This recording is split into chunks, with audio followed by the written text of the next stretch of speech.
Goku is just one of those characters that anytime someone from another series gets remotely strong, the infamous question comes up. Can he beat Goku though? That's exactly what this video aims to explore, and put against him today is Mori Jin. Mori Jin is the main character from the webtoon The God of Highschool. Starting serialization in 2011, The God of Highschool eventually got a pretty strong following as one of the most popular manhwa or Korean comics. And then Mori Jin got really strong and the question came up, backed by the fact that both characters are based on Sun Wukong from Journey to the West, and the series itself seems to have taken some inspiration from manga like Dragon Ball as well. So it's a match made in heaven, really. And recently, The God of Highschool concluded its serialization, so I figured it's time to take a close look at this fight since Mori Jin isn't getting any stronger now. He's reached his peak, but is it enough to take on the Son Goku? First things first, like with any video like this, we have to take a look at how powerful they are, and that's a loaded question. Because in a lot of the talk around these characters, we hear a lot about universal and multiversal power, and whether or not these characters are even capable of that. In Goku's case, the argument around it is pretty straightforward. When Goku achieves Super Saiyan God, he fights with Beerus, and their clashes threaten to destroy the universe. That being said, it's hardly that simple. Both the anime and manga versions of him are different, and because of that, I have to consider them separately. For example, when Goku and Beerus are fighting, their potential destruction of the universe is treated very differently. In the manga, they just clash punches and a set of shockwaves get sent out with the statement that, at this rate, the entire universe will be destroyed. This is vastly different to the anime, where it is instead stated that 3 such clashes will destroy the universe, with it being reduced to an empty void. In the anime's terms, since it's Goku's punch combined with an equal punch from Beerus that does this, that would make one of Goku's punches equal to 1/6 of the power required to destroy the Dragon Ball universe. And the power of Super Saiyan God sorta fused into Goku's body, seemingly giving him equivalent power in Super Saiyan, but later in the fight, he loses that form trying to fend off an attack from Beerus and then overcomes it in base form. So you can make the argument that in the anime, Goku's base power is at least equal to what his power in Super Saiyan God was. Which means that you can just stack the multipliers of his transformations onto that. Just the normal Super Saiyan transformation is a 50 times boost. Even then, as the anime goes on, he surpasses characters that are far superior to his Super Saiyan God form, so it's a moot point. Even this early on, it's really not hard to argue that the anime version of Goku is at least universal, likely multiversal. The manga version of Goku is much weaker than this. In fact, when and if Goku becomes universal in the manga is debatable. The manga gives no indication as to how close Goku and Beerus are to destroying the universe. It could be a few clashes away, it could be 100. We don't know, so there's no way to make any statement on it. Although personally, I do think that the anime version is significantly more impressive, with the shockwaves destroying planets, while the most we see is a planet shake in the manga. Plus, Goku doesn't even take Super Saiyan God into his base form like in the anime. Now, there is a statement from the narrator in Chapter 5 that Frieza, who Goku defeated, threatened to destroy the universe, but in Chapter 13, Goku is shocked that Zeno can just blink a universe out of existence. Now, you can argue that Frieza was just going to destroy the universe over time, planet to planet, but you can also argue that Goku wasn't shocked that someone can destroy the universe, but that specifically Zeno can, for whatever reason. There's a lot of interpretation involved, and it's really up to you to decide what you think. The manga doesn't like to throw around the idea of destroying universes as casually as the anime does, so actual feats and statements for it outside of the Battle of Gods arc and Zeno are scarce. But even then, what does it mean to destroy a universe in Dragon Ball? The exact cosmology of Dragon Ball is heavily contested, but when someone in Dragon Ball is referring to the universe, they are generally also including the larger macrocosm. This is shown in how the shockwaves that were threatening to destroy the universe were also reaching the Supreme Kai, who is basically in a separate realm. Then again, there was that whole thing where Champa and Vados were assumedly somewhere in the living world, but just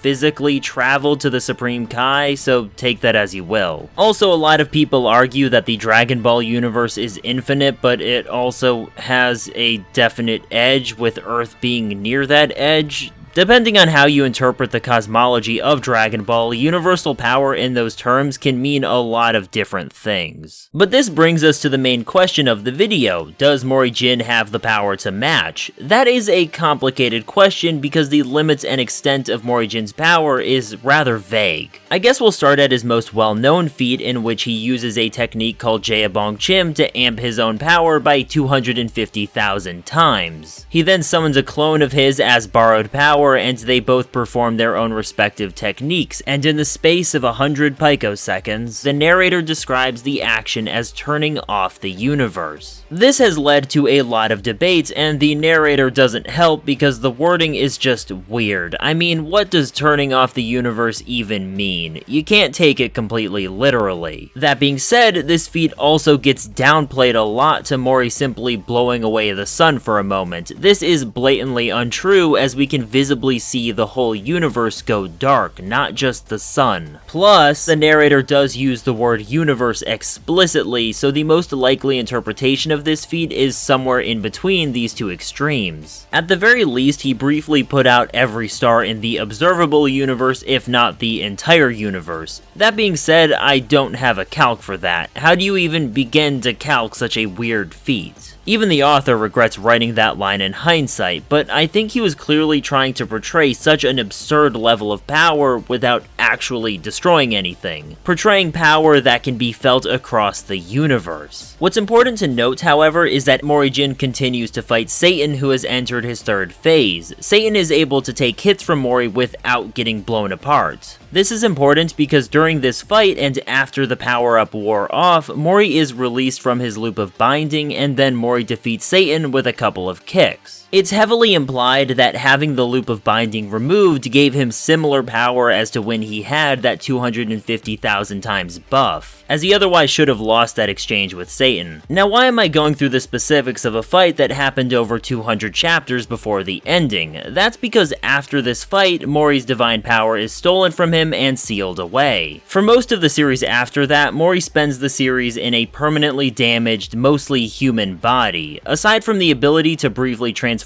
into a god state that is still much weaker than his prime. He then spends that time training almost exclusively in that base form, getting to a level where he can even counter an attack that scarred King Uma, who was relative to Mori back in the day. And when he manages to get his power back, he intentionally takes it into his base human state so that he can still transform and multiply that original power to much higher levels. This does happen in two moments, as the initial transfer is interrupted by the grail that was sealing his power breaking, however. And during the second power transfer, he was also granted power from almost everyone in the series, including Satan, who had gotten many times stronger since their last fight. All of this power was given to him when he was at his physically weakest, so that the boost to it when he transforms was maximized as much as possible. So after the second transfer, he should have many times more power than what he was capable of in Ragnarok. However, it doesn't end there. He was strong enough that he was able to warp space and create rifts into other timelines, summoning the strongest versions of himself from other universes. It's also revealed at the end of the series that this battle opened up these kinds of rifts all over the universe, large enough for massive creatures to come through. His power has increased from being felt across the universe to causing lasting damage across it. I know people are going to want me to talk about feats like the Nebula-charged lightning strike, Mujin blowing a hole in the Oort cloud, or Mori taking down the blue giant stars, and yeah, cool feats, don't get me wrong. But the aftermath of the final fight was literally dimensional cracks, just from the sheer power they exhibited. That is just so much more impressive on every level.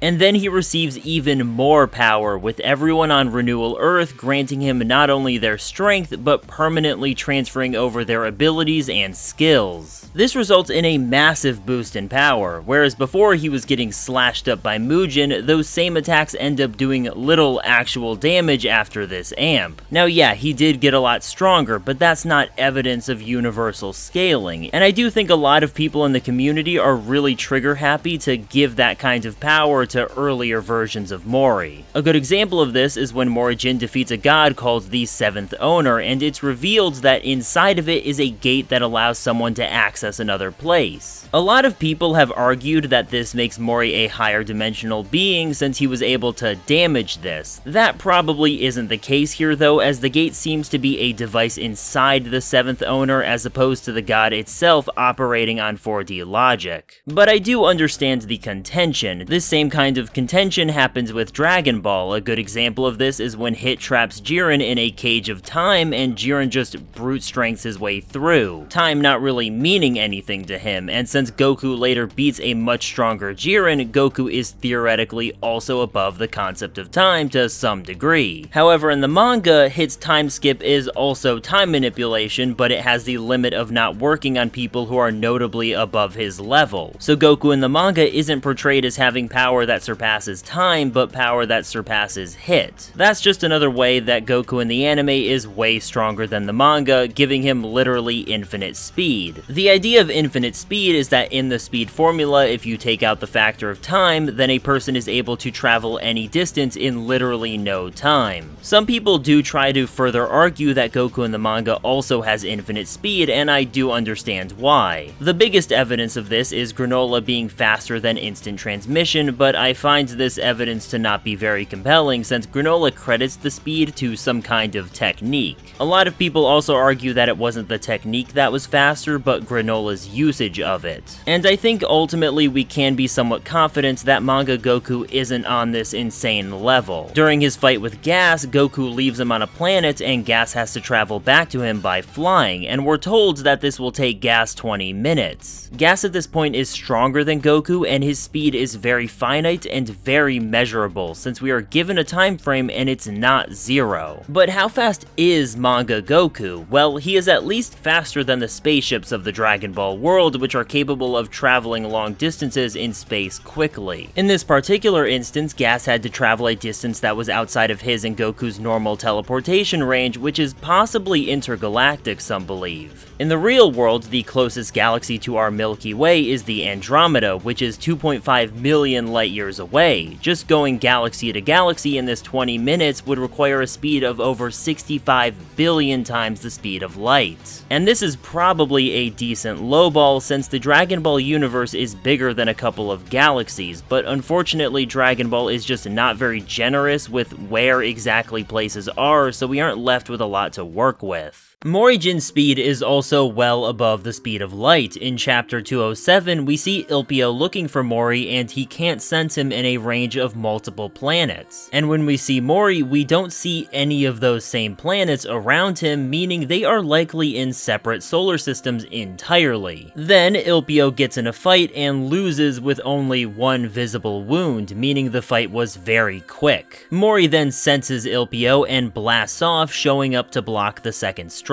Time frames are difficult to judge in a comic, but from the moment Mori speeds up to the moment he arrives, the short fight happens and then Aquang just talks to himself for a moment, meaning he crossed an interstellar distance in at most 10 seconds, I'd say. If we use our own universe as an example, the closest star to our sun is Proxima Centauri, with over 4 light years between them. This feat would likely place Mori's speed at that time at around 13 million times the speed of light. Since we can be pretty confident that the loop of binding being removed applied a similar buff to his 250,000 times limiter removal, then that would amp his speed up to over 3 trillion times the speed of light. Now this speed feat was done using his acceleration mode on his armor suits, but this calc also doesn't take into account his power transfer amped or his Nirvana buff, so his speed by the end of the series should be even faster. One thing I do want to address is that for both Dragon Ball and God of Highschool, I did use our real-world universe to get some number estimates. But both series are stingy with exact numbers, so these are just ballpark estimates to have an idea of how fast these characters might be. But now that we've covered the basic stats, how would this fight even go? To put it bluntly, the manga version of Goku gets stomped. He is probably slower, and while both Mori and Goku in the manga have ambiguous physical strength, Mori has a much greater set of hacks at his disposal. His power at the end of the series, Nirvana, grants him a host of insane abilities. He stops and reverses time, with Mujin describing it as completely defying the order of things, so we really don't know what the limit is. We also see him have the power to create and regenerate things, plus the opposite ability to just say disappear and make Mujin disintegrate. And the only reason Mujin doesn't immediately die is that he acquires a much weaker version of the red wings that give Mori this power, implying they also give him resistance to hacks or reality manipulation. This might even defend against Goku's usage of Hakai, but even then his usage is imperfect. Some might argue that manga Goku would be able to overcome the speed difference with instant transmission, but I find that unlikely. Mori's Eyes of Truth have some incredible perception, with one of Mori's clones able to track teleportation. Solar Flare might be effective though, allowing manga Goku to land a big attack. The issue is then Mori's regeneration. We see him get stabbed and cut up by Mujin multiple times, but no lasting wound, and this was before he acquired his Nirvana power-up. Personally, I'd say manga Goku is outmatched, but what about the anime version? This is where it gets interesting, because anime Goku is just insane, easily scalable to massively multiversal and possibly infinite speed. Anime Goku is probably much more powerful than Mori in terms of physical stats, so whether or not you think Mori wins or loses depends entirely on how effective you think his hacks are, because the power of Nirvana isn't really gone in depth. Does his ability to make people disappear work on anyone regardless of power, or is there a limit to that? How effective would Mori's time hacks be? We know Goku could overcome something like time stopping, but would Goku be affected by time reversal? Aside from these, there are two big arguments that I can see being made for Mori winning. The first is Mori's greatest technique, the Jin Ho-Chuk Perfect Circle, a move that creates a circle that sucks in most of Mujin's divine power and even his malice, his will to fight. He only resists the latter effect by sheer force of hatred. But this move just brings up the same question as his other powers of whether or not this has a limit. The best argument for Mori winning this fight is his access to heaven. After the final fight, Mori is told that as someone who has achieved Nirvana, he can access heaven, a place where all of time and space overlap. We see this demonstrated when he physically accesses a past event in the series from there, which is, by the way, something you can actually see if you go back to that chapter. This is basically a more convoluted form of omnipresence. Anyway, he's told that if he stays there, he can be an all-powerful spirit that oversees all of creation. In GOH's cosmology, that would include the human realm, which is our universe, the Sage realm, the 7 heavenly realms, which we know are separate space-time since it takes a dimensional gate to access them, and hell. There's also the unexplained afterlife that isn't heaven and isn't hell, but most characters seem to go there when they die. One can also make the argument that the word creation refers to the multiple other parallel universes, which is possibly infinite. But I'm not gonna give him that because that's a blatant assumption. The reason I bring all this up is because Mori isn't told he can never access heaven again. So someone can make the argument that he could just access this realm mid-fight and just be a higher dimensional being. And what does Goku even do at that point? Isn't that just unfair? Maybe Mori could even just look into the past to Kid Goku and, you know,